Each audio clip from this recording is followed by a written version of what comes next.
अनाया अपने mom dad के साथ अमेरिका में रहती थी।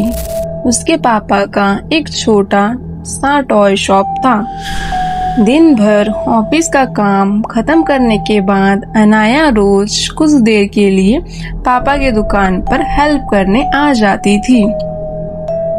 एक रात जब वह दोनों शॉप बंद कर रहे थे, अनाया की नजर एक ग्लास केस में रखे एक अजीब सी डॉल पर जा रुकी। उस डॉल का नाम था लबूबू डॉल। बड़ी बड़ी आंखें, बड़े दांत और हमेशा हंसी हुई क्रिस्पी शक्ल। वो डॉल को देखते ही अनया के अंदर क्यूरियोसिटी हो गई और उसने जिद किया कि उसे अपने कमरे में रखना है।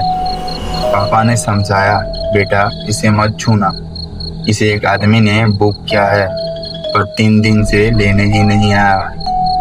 बहुत जिद करने पर पापा ने हार मान ली और वो डॉल अनाया को दे दिया। अनाया डॉल को अपने घर ले आई। उसने डॉल को स्टडी टेबल पर रखकर सो गई। उस रात उसने एक भयानक सपना देखा।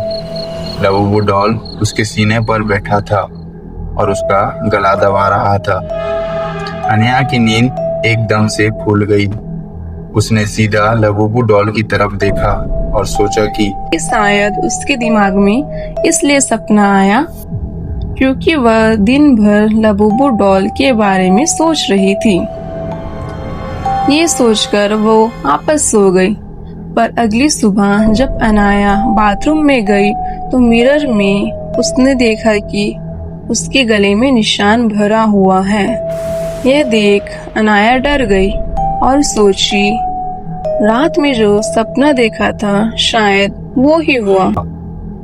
अनया ने ज्यादा ध्यान ना देते हुए ऑफिस चली गई, लेकिन उसके दिमाग में वही बात घूम रही थी।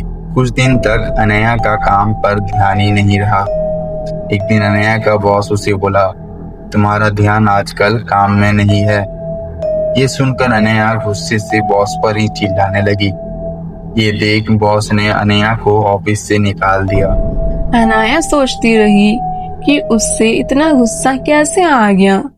स्ट्रेस में वह अपने पापा के शॉप गई और सब कुछ उन्हें बता दिया। दोनों शॉप बंद करके घर चले गए। थकान और टेंशन की वजह से अनाया सीधा अपने कमरे में चली गई। लेकिन जैसे ही उसने अंदर देखा, वो बेहद डरावना मंजर था। उसके कमरे की वॉल्स पर खरोच बने थे और वो खरोच लबूबू डॉल के ही थे। अनया ने देखा कि डॉल अपनी नाखून से पूरे वॉल्स को खरोच रहा था। फिर धीरे धीरे वो डॉल अनया की तरफ घूरने लगा। अब उस डॉल में पूरी तरह से जान आ चुकी थी। ये देख अनया जोर से चिल्लाने लगी, लेकिन उसकी आवाज कमरे के बाहर जा ही नहीं रही थी। तभी अचानक वो लबूबू डॉल अनाया के ऊपर कूद गया और उसका गला दबाने लगा। अनाया जोर जोर से चीखने लगी, लेकिन उसकी आवाज कोई सुन नहीं पा रहा था। कुछ समय बाद अनाया की मॉम कमरे में आई और सब देखकर डर गई। लेकिन कमरे में अनया कहीं दिखाई ही नहीं थी। अनया की मॉम ने अपने हस्बैंड को बुलाया और वो भी देखकर हैरान रह गया। दोस्तों, क्या हुआ होगा अनया के साथ? क्या वो जिंदा बची या फिर लबूबू डॉल उसे मार डाला?